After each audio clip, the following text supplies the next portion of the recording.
teman-teman, seperti yang telah saya sampaikan pada video saya di part pertama, maka pada part kedua ini saya akan membahas hal-hal yang menurut saya menjadi syarat wajib yang harus dipenuhi jika seseorang ingin menjadi calon presiden di tahun 2024. Syarat-syarat yang saya kemukakan berhubungan dengan kapasitas dan kompetensi spiritual, juga berhubungan dengan kapasitas, kompetensi, dan intelektual dari seorang calon presiden.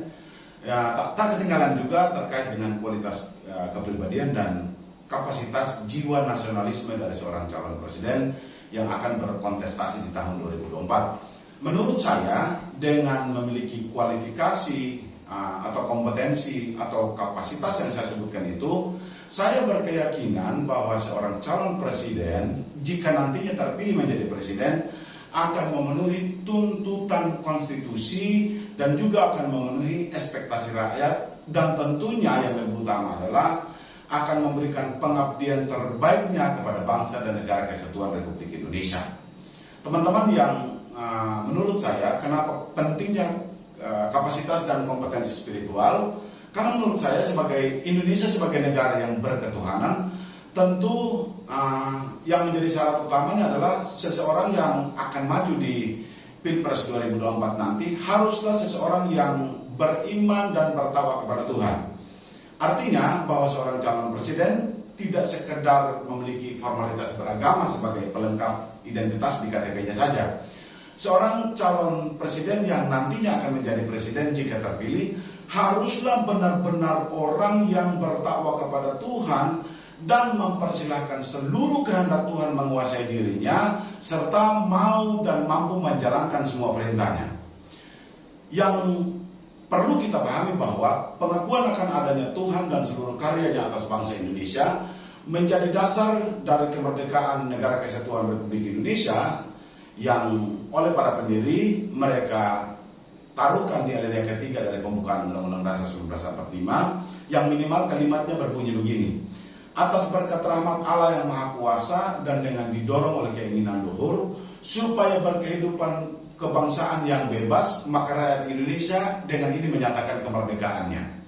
Ini menunjukkan sesungguhnya para pendiri bangsa memberi pengakuan bahwa kemerdekaan bukan sekedar hasil perjuangan manusia semata, akan tetapi lebih dipandang sebagai berkat dan rahmat Tuhan, Sang Pencipta langit dan bumi. Itulah sebabnya seorang calon presiden haruslah juga seseorang yang benar-benar beriman takwa kepada Tuhan.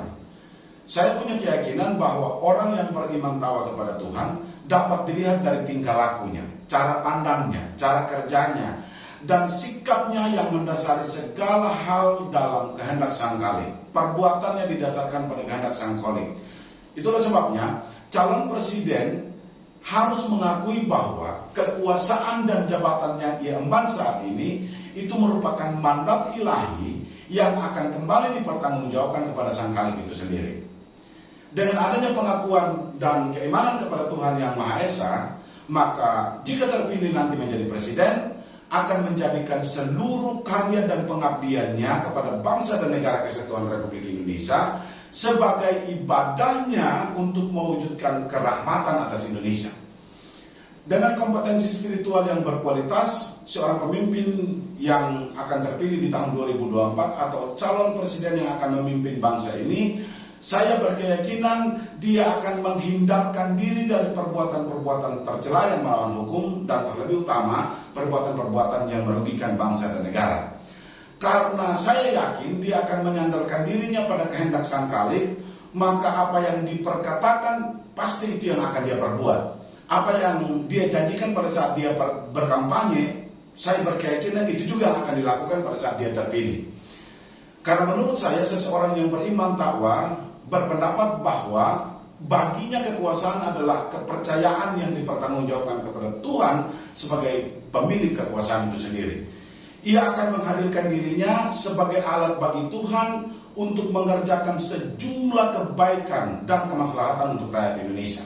Itulah sebabnya bahwa kompetensi spiritual saya tempatkan di tempat yang pertama dan terutama sebagai garda untuk bisa menjaga etika moral dari seorang pemimpin atau dari seorang calon presiden, di tahun 2024 yang nantinya akan terpilih menjadi presiden. Yang kedua, saya berbicara tentang kompetensi intelektual. Kapasitas dan kompetensi intelektual ini menurut saya sangat penting karena seorang presiden sebagai kepala pemerintahan tidak boleh bekerja semau-maunya dia. Dia harus bekerja menurut cara yang ditetapkan di dalam konstitusi atau Undang-Undang Dasar 1945 dan bekerja dengan tujuan untuk mencapai tujuan konstitusional bernegara, juga untuk mencapai tujuan pembangunan nasional, yaitu mewujudkan masyarakat yang adil dan makmur, yang merata material dan spiritual. Saya berkeyakinan bahwa program yang akan dijalani selama 5 tahun memimpin nantinya, seorang presiden harus betul-betul memperhatikan kebutuhan rakyat yang paling primer dan bukan bekerja seenak udelnya saja untuk membangun prasastinya supaya dirinya nanti dikenang, disanjung, atau nantinya dipuji di kemudian hari jika dia sudah menyelesaikan masa jabatan. Karena itu menurut saya, seorang presiden haruslah orang yang cerdas secara intelektual sehingga tidak mudah dibohongi oleh para menterinya yang kita sebut sebagai pembantu presiden. Tidak hanya sekedar tahu tentang Indonesia, akan tetapi harus paham betul bagaimana cara membangun, menata, dan mengelola negara. Ia harus tahu betul bagaimana menyusun program pembangunan yang sesuai dengan tujuan pembangunan nasional dan sesuai dengan kebutuhan rakyat yang telah memberikan suaranya pada pemilihan untuk memberi dia kuasa. Seorang calon presiden haruslah orang yang berpikir cerdas, berpikir besar, berpikir kritis, berpikir terukur, berpikir visioner, dan mampu membaca tanda-tanda zaman, tanda-tanda perubahan zaman, dan tanda-tanda perubahan geopolitikal global. Cara berpikirnya menentukan kualitas dan karyanya untuk rakyat, nusa, dan bangsa. Karena itu saya mau sampaikan bahwa seorang calon presiden haruslah seseorang yang memiliki kapasitas dan kecerdasan yang mumpuni.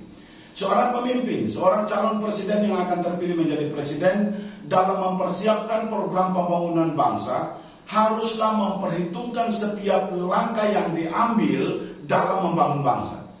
Jangan asal ambil keputusan, jangan asal buat program, jangan juga asal melakukan kegiatan saat membangun bangsa, karena setiap langkah yang diambil haruslah memiliki alasan di balik dia mengambil keputusan itu.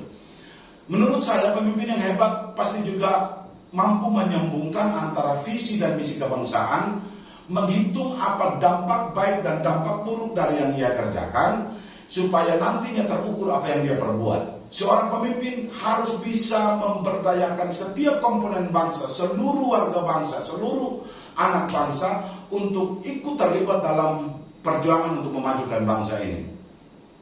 Itu semua yang dapat dikerjakan oleh seorang pemimpin yang menurut saya yang memiliki kapasitas dan kompetensi intelektual yang berkualitas. Kompetensi dan kapasitas intelektual dari seorang calon presiden ini menjadi sangat penting.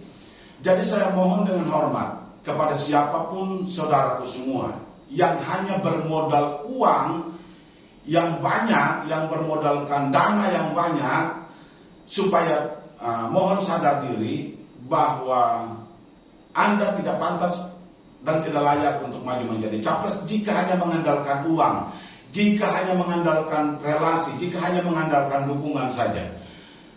Menurut saya tidak sekedar di situ, tapi Anda wajib memiliki kapasitas intelektual yang bagus supaya Anda punya kemampuan untuk membangun bangsa ini. Teman-teman, saya menyontek pendapat para ahli terkait kompetensi intelektual. Menurut mereka, kompetensi intelektual itu terinternalisasi dalam beberapa bentuk kompetensi yang dapat saya sampaikan sebagai berikut. Pertama, kemauan untuk berprestasi. Kemauan atau semangat untuk berkuasa saja dan mencapai berusaha dan berkuasa saja tidak cukup. Tetapi harus punya kemauan dan kompetensi untuk berprestasi, untuk mencapai kinerja terbaik dengan cara kerja yang lebih baik secara terus-menerus. Punya jiwa, punya semangat dan daya saing yang kuat, dan berkeinginan untuk terus melakukan hal-hal terbaik bagi bangsa dan negara. Bagi seorang presiden nanti jika terpilih di tahun 2024, haruslah bekerja bukan sekedar menjadikan pekerjaan itu sebagai aktualisasi dirinya semata, tetapi juga bekerja untuk mengabdi baik bagi bangsa dan negara. Jika hanya bekerja untuk aktualisasi diri semata, berarti tujuannya bukan untuk pengabdian, tapi untuk dipuji oleh seseorang atau dipuji oleh warga negara, dipuji oleh masyarakat setelah dia selesai melaksanakan tugasnya sebagai presiden. Teman-teman, seorang presiden mesti menjadikan kerja dan program kerjanya sebagai wujud pengabdian terbaiknya kepada bangsa Indonesia, kepada nusa dan bangsa. Prestasi yang diperoleh dari usaha yang telah dia kerjakan secara maksimal itu dengan kemampuan terbaiknya dan kekuatan terbaiknya, prestasi yang dapat dicapai dengan mengandalkan kemampuan intelektualnya, emosionalnya, spiritualnya, serta ketahanan diri dalam menghadapi segala sesuatu dalam aspek kehidupan, itulah yang menjadi penting sehingga seorang pemimpin dapat melakukan pekerjaannya dengan baik, terukur, dan berkualitas. Karakter orang yang berprestasi dapat kita lihat dari sikapnya terhadap pekerjaan. Orang yang memiliki karakter berprestasi itu mencintai apa yang dia kerjakan, memiliki inisiatif, memiliki kreativitas, pantang menyerah dalam menjalankan tugas, dan sungguh-sungguh karakter-karakter tersebut menunjukkan bahwa untuk meraih prestasi membutuhkan kerja keras, kerja pintar, kerja tepat, dan kerja terukur. Yang kedua, harus berjiwa inisiatif. Seorang pemimpin yang memiliki jiwa inisiatif akan punya ide untuk melakukan tindakan baru atau tindakan-tindakan yang berbeda dengan cara yang tepat dan hasil yang maksimal, namun berdasarkan tujuan yang telah ditetapkan secara bersama-sama. Yaitu, dia akan menyelesaikan pekerjaannya untuk mencapai tujuan yang telah ditetapkan dengan inisiatif, dengan cara kerja yang alami, spontan, dan menurut saya out of the box. Dengan inisiatif, seorang presiden nanti yang akan terpilih di tahun 2024 akan bertindak melebihi tuntutan rakyat, atau dapat saya sebutkan sifat keinginan dan berkeinginan untuk mengetahui hal-hal baru, melakukan evaluasi, menyeleksi, melaksanakan berbagai metode dan strategi untuk meningkatkan kerja, meningkatkan kinerjanya, meningkatkan kualitas kerjanya pada masa-masa pemerintahan jika dia terpilih nanti. Jangan lupa juga bahwa seorang pemimpin juga harus menguasai informasi yang terupdate. Menurut saya seorang calon presiden tidak boleh kuper, tidak boleh gaptek. Terlebih lagi terkait dengan pesatnya perkembangan teknologi informasi saat ini. Kemauan untuk meningkatkan kualitas keputusan dan tindakan berdasarkan informasi-informasi yang berkualitas, informasi-informasi yang tepat, handal, akurat, juga terpercaya, dan berdasarkan pengalaman dan pengetahuan atas persoalan dengan kondisi berbangsa dan bernegara, bahkan juga jika dikaitkan dengan kondisi geopolitikal global.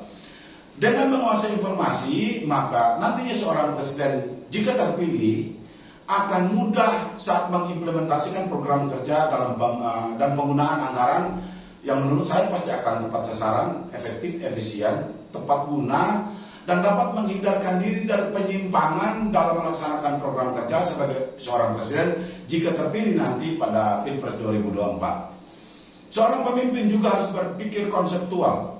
Dengan berpikir konseptual, seorang calon presiden yang nanti akan menjadi presiden dapat menemukan ide-ide inovatif karena segala sesuatu diawali dengan perenungan, melihat keputusan masa lalu untuk meningkatkan hasil terbaik dan mengambil keputusan terbaik di masa depan. Dengan berpikir konseptual, maka seorang pemimpin akan mengembangkan ide-ide, mengembangkan konsep-konsep dalam diri sebagai seorang presiden melalui proses hubungan dengan menghubungkan antara informasi yang satu dan informasi yang lain, menghubungkan seluruh komponen bangsa, memberikan motivasi dan atau memberikan pengertian. Dalam berpikir konseptual juga mencakup banyak aktivitas menguji mental, mengasah cara berpikir saat dia memutuskan misalnya program kerjanya, mengasah pendapat dan memecahkan banyak masalah. Dengan hasil yang didapat dari berpikir konseptual, maka seorang presiden menurut saya nantinya akan mudah mengelola sasaran manajemen sumber daya manusia dalam membangun bangsa, aktivitas sumber daya manusia dalam membangun bangsa, pengertian sumber daya manusia yang dibutuhkan oleh bangsa, tujuan pengelolaan sumber daya manusia, fungsi bahkan juga perkembangan manajemen sumber daya manusia sehingga dia mampu memaksimalkan seluruh pembantunya secara khusus para menteri dan seluruh bawahannya dari tingkat kementerian sampai tingkat rendah RW. Berpikir konseptual adalah praktik menurut saya menghubungkan ide-ide yang abstrak, yang berbeda, memperdalam pemahaman, menciptakan ide baru yang sangat bermanfaat dapat dipakai dalam membangun bangsa secara efektif. Berikutnya saya akan membahas tentang kualitas kepribadian seorang calon presiden. Ini merupakan salah satu syarat, karena ketika kita berbicara tentang personality, ketika kita berbicara tentang kepribadian, maka kita berbicara menarik atau tidak kepribadiannya, bisa memiliki intelijensia, sosial intelijensia atau tidak, itu yang menjadi penting. Karena itu menurut saya, seorang pemimpin atau calon presiden 2024 haruslah orang yang menyadari bahwa dia hidup dalam dunia yang semakin rumit.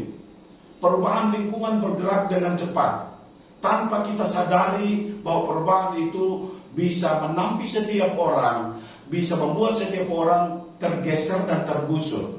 Seorang bisa kehilangan jati dirinya, bisa kehilangan kepribadiannya, bisa juga membawa ekses yang negatif karena perubahan zaman dalam kehidupan seseorang, dalam pembentukan kepribadian seseorang. Seringkali kita juga dalam kehidupan kita saat ini terjadi yang disebut degradasi moral. Juga kita bisa melupakan moral dan keunikan diri kita hanya sekedar mengikuti perubahan zaman. Hanya sekedar supaya kita bisa diterima, hanya sekedar supaya kita bisa diakui. Teman-teman, manusia sebagai makhluk sosial tentunya memerlukan interaksi dan komunikasi dengan orang lain. Tentu kita sering bertemu dengan berbagai macam pribadi yang berbeda-beda, sehingga kita harus benar-benar harus bisa menyesuaikan diri dengan orang-orang di sekitar kita, dengan orang-orang yang kita pimpin, atau dengan warga negara secara keseluruhan. Secara lahiriah kita memang menyukai orang lain yang mempunyai kepribadian yang baik. Namun sebelum kita memberi nilai kepada orang lain, menurut saya alangkah lebih baiknya jika kita menilai diri kita sendiri terlebih dahulu. Sifat mana yang terdapat dalam diri kita, sifat apa yang membuat kita bisa diterima oleh orang lain. Menurut saya, untuk menjadi seorang pribadi yang menarik, untuk memiliki kualitas kepribadian yang bagus, minimal ada beberapa aspek yang akan saya sampaikan berikut ini. Pertama, harus memiliki ketulusan. Seorang presiden atau seorang calon presiden yang nantinya akan terpilih menjadi presiden harus memiliki ketulusan hati dalam bekerja sehingga disukai oleh semua orang. Ketulusan hati ini membuat rakyat merasa aman, merasa dihargai, karena mereka yakin bahwa penguasa yang mereka percayakan kekuasaan dalam pilpres atau pemilu tidak akan membodohi mereka dan tidak akan membohongi mereka. Orang yang tulus selalu memperkatakan kebenaran, tidak suka mengada-ngada, tidak suka pura-pura, tidak suka mencari-cari alasan atau memutarbalikkan fakta. Prinsipnya jelas, yang di atas ya dan tidak di atas tidak. Yang kedua, kepribadian yang baik itu dapat dilihat dari kerendahan hati. Kerendahan hati ini teman-teman menurut saya merupakan sebuah kekuatan dari seorang calon presiden yang nanti akan jadi presiden, sehingga dirinya dapat diterima oleh seluruh lapisan masyarakat. Hanya orang yang berjiwa kuat yang bisa bersikap rendah hati. Ada pepatah lama yang menyebutkan bahwa orang rendah hati itu seperti padi yang semakin berisi dia semakin merunut. Orang yang rendah hati itu bisa mengakui dan menghargai keunggulan orang lain. Orang yang rendah hati juga bisa membuat orang yang di atasnya merasa fine-fine saja, merasa oke-oke saja, dan membuat orang-orang yang di bawahnya, orang-orang yang dipimpin itu tidak merasa minder atau kecil hati. Orang yang tahu bagaimana caranya menghargai, menghormati, mengapresiasi kelebihan orang lain. Orang yang rendah hati juga tahu persis bagaimana memahami kekurangan orang lain dan memotivasinya akan dapat, sehingga dia dapat mengeluarkan kapasitas dan kemampuan terbaiknya dalam pengabdian kepada bangsa dan negara. Menurut saya yang ketiga untuk dapat melihat bahwa orang itu rendah hati atau tidak, dilihat dari kesetiaannya. Teman-teman, menurut saya kesetiaan merupakan hal yang sangat penting bagi seorang calon presiden atau calon kepala negara yang nantinya akan menjadi kepala negara dan kepala pemerintahan jika dia terpilih. Perlu kita ketahui bersama bahwa kesetiaan itu menuntut ketulusan, menuntut ketabahan, dan menuntut kemantapan hati untuk menundukkan seluruh, sekali lagi menundukkan seluruh keakuan kita, ego pribadi kita, ego kelompok kita, ego sektarian kita, kepentingan diri sendiri dan kepentingan kelompok dalam kepentingan rakyat secara keseluruhan, kepentingan berbangsa dan bernegara. Orang yang setia selalu bisa dipercayai dan diandalkan, selalu menepati janjinya, punya komitmen yang kuat dan rela berkorban dan tidak suka berkhianat. Nah, ukuran yang keempat untuk kita bisa melihat orang itu rendah hati atau tidak, dia punya tanggung jawab. Ukuran kepribadiannya ya. Sebagai seorang pemegang otoritas pemerintahan di Indonesia, sebagai seorang presiden jika nanti terpilih, haruslah memiliki sikap dan tanggung jawab yang baik. Orang yang bertanggung jawab akan melaksanakan kewajibannya dengan sungguh-sungguh. Kalau nantinya melakukan kesalahan, dia berani mengakuinya dan meminta maaf. Ketika mengalami kegagalan, dia tidak akan mencari kambing hitam untuk disalahkan. Bahkan kalau dia merasa kecewa dan sakit hati, dia juga tidak akan menyalahkan orang lain. Dia menyadari bahwa dirinya sendiri yang bertanggung jawab atas apapun yang dialami dan dirasakan olehnya. Itulah sebabnya saya mau katakan, dibutuhkan ini bagi seorang pemimpin Indonesia. Pemimpin yang memiliki jiwa self-correction, bisa mengoreksi diri sendiri. Pemimpin yang tidak anti kritik, pemimpin yang tidak menolak kritik, pemimpin yang tidak mengambil sikap arogan pada saat dikritik. Nah, untuk kita mengukur kualitas kepribadian seseorang juga kita bisa lihat dari rasa percaya dirinya. Itu yang kelima. Seorang presiden tidak boleh minder. Ia harus memiliki rasa percaya diri sehingga memiliki keyakinan yang kuat saat mengerjakan tugas-tugas pemerintahan nanti. Dia percaya diri akan menerima dirinya, bagaimana keadaannya, menghargai diri sendiri dan menghargai orang lain. Dia akan punya kekuatan untuk melakukan perubahan, melakukan transformasi karena dia percaya diri. Dia tidak akan merasa minder, tidak akan merasa berkecil hati. Orang yang percaya diri itu mudah menyesuaikan diri dengan lingkungan dan situasi baru. Dia juga tahu apa yang harus dilakukan dan melakukan hal segala sesuatunya dengan baik.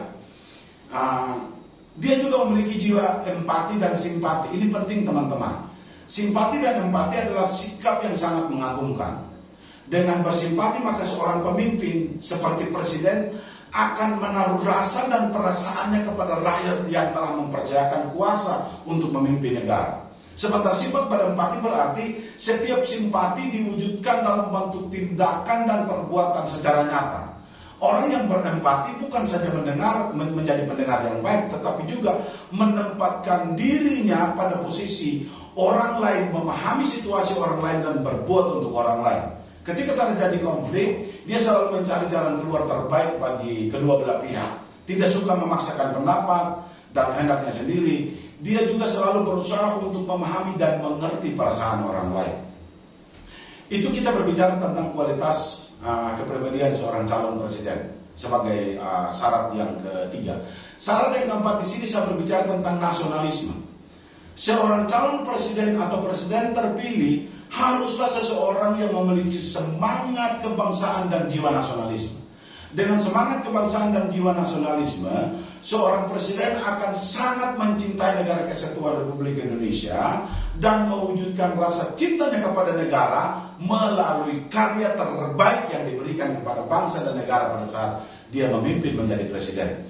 Teman-teman, nasionalisme adalah suatu perasaan yang menganggap bahwa kesetiaan tertinggi atau pengakuan tertinggi atas setiap pribadi harus diserahkan kepada bangsa dan negara. Nasionalisme diwujudkan melalui perasaan cinta dan bangga terhadap NKRI, bangga terhadap bangsa kita, bangga terhadap Indonesia, namun tidak memandang rendah bangsa lain. Cinta tanah air ini merupakan sikap dan perilaku yang mencerminkan rasa bangga kita, setia kita, peduli kita, penghargaan yang tinggi terhadap bahasa Indonesia, budaya kita sebagai orang Indonesia, ekonomi, pengembangan ekonomi kita, politik kita sebagai dan bangsa Indonesia dan sebagainya. Sehingga kita tidak akan mudah dipengaruhi, tidak akan tergiur dengan tawaran bangsa lain yang dapat merugikan bangsa kita, yaitu bangsa Indonesia.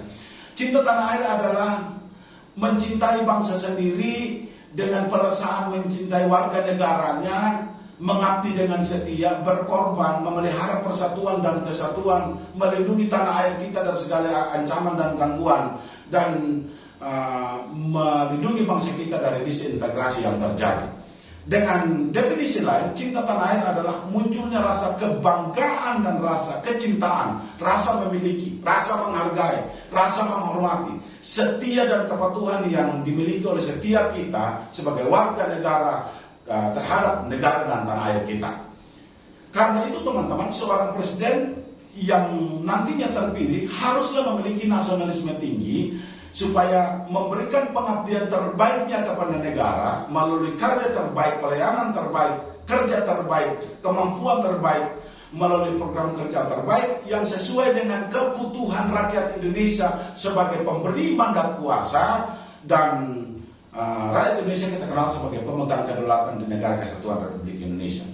Seorang presiden yang memiliki jiwa nasionalisme dan cinta kepada tanah airnya tidak rela menjual negara kesatuan Republik Indonesia kepada bangsa lain. Dia akan berusaha sekuat tenaga dengan seluruh daya upayanya untuk membawa negara kesatuan Republik Indonesia sejajar dengan bangsa lain. Seorang presiden yang cinta Indonesia tidak akan mau diatur oleh negara lain dalam urusan ekonomi, urusan politik, urusan hukum dan HAM yang menyangkut dengan kemajuan bangsa yang berhubungan dengan hidup orang banyak. Teman-teman, itu saja yang dapat saya sampaikan pada video part kedua ini. Berikutnya tunggu video saya dengan judul Jangan Hianati Rakyat Pemilik Kedaulatan di NKRI. Video ini saya buat dengan saya memaparkan nantinya konsep demokrasi rakyat, menu yang menurut konstitusi tentunya, dan yang menempatkan rakyat sebagai pemegang kedaulatan tertinggi di NKRI. Akhir kata, sekali lagi saya mohon bantuan teman-teman untuk memberi like video ini, di subscribe, di komentari, lalu jangan lupa tekan lonceng notifikasi supaya tidak ketinggalan pada video-video kami berikutnya, dan juga jangan lupa dibagi-bagikan kepada teman-teman kita yang lain supaya mereka juga memahami bahwa mereka sebagai warga negara punya hak dan kewajiban dalam kehidupan berbangsa dan bernegara. Salam NKRI.